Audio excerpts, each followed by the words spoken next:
Hi, welcome to Hot Chocolate Hits. Today I'm going to show you how to make super quick and super easy cinnamon rolls using puff pastry. It takes no more than 30 minutes to put together and to bake. I'm going to show you how to make these 3 different ways, and I called over my friends to help me make these, and it was super fun and they tasted amazing. So let's get started with the first way.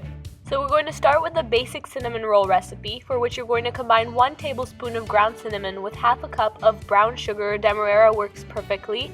And you're just going to stir those ingredients together until they are well incorporated and set that aside. Now you want to take 1 sheet of puff pastry and just dust it with a little bit of all-purpose flour, then roll it out slightly. This just helps soften it up and it makes it easier to roll once you've got all your ingredients in there. My friends and I decided to cut the puff pastry in half because we wanted to show you one other way in which you could spruce up the simple cinnamon roll. We'll also get to another way, but that's a little bit later. Now you don't have to cut it if you're just sticking to one version. Now generously lather on some unsalted, softened butter atop the puff pastries. It's essential that the butter should be soft, otherwise it won't spread. A 1/4 cup for 1 sheet should be enough. Now you're just going to take some of that cinnamon sugar and sprinkle it atop of those puff pastries, and the butter kind of holds it in place. Make sure you do this as evenly as possible and leave a slight gap on the shorter lengths of the puff. This will help you when you roll it up. And now, once you've done that, you're just ready to roll it up. So you're going to take the shorter corners and just kind of roll it as best you can, as tightly as you can, to make sure all the cinnamon sugar stays. And now you're ready to slice up that log. Make sure that each cinnamon roll is a minimum of 1 inch thick, otherwise you'll have more like cinnamon cookies than cinnamon rolls.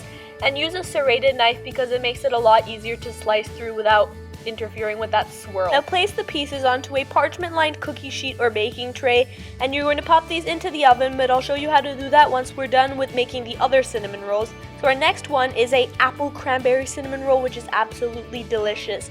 All you have to do for this recipe is take your original base and just sprinkle atop some diced apples, your favorite kind, followed by some dried cranberries. You can use fresh if they are available. I had my friend do this cinnamon roll because her fingernails match the cranberries perfectly, and they look better than mine ever will. And now all you have to do is roll it up the same way as you did with the first cinnamon roll. You just have to be a little bit careful with this one because there are a lot of chunks. Now to make sure that your cinnamon rolls don't end up whistle-shaped instead of circular-shaped, all you have to do is seal the edges, and you can do this using a little bit of water. Just blend it in as best you can, and this will ensure a nice circular shape. Now once you're done with that, you're just going to slice them up. Once again, the serrated knife is probably the best idea because it ensures that only a minimal amount of the apple and cranberry chunks escape that spiral. You want to place them onto that parchment-lined baking sheet while we make our next version, which is a Nutella cinnamon roll. Absolutely delicious, and for this you need a generous amount of Nutella. I'd say a 1/3 cup for each sheet of puff pastry, and you're just going to generously spread it atop of the puff pastry in an even layer.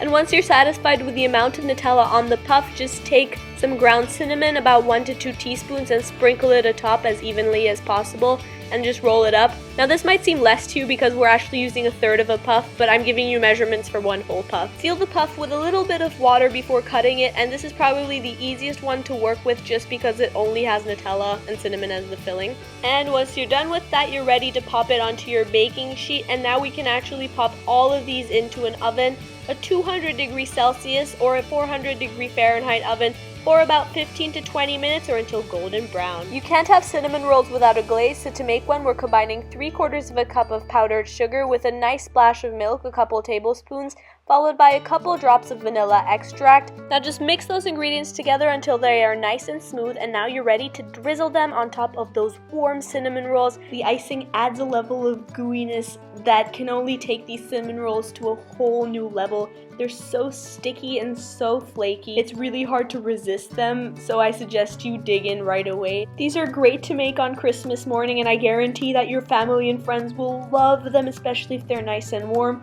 We simply couldn't help ourselves. It's actually really good. Don't forget to rate, comment, and subscribe. And I will see you next time. Bye-bye. Wait, no, I went like this. That was a joke. No, please, don't redo it.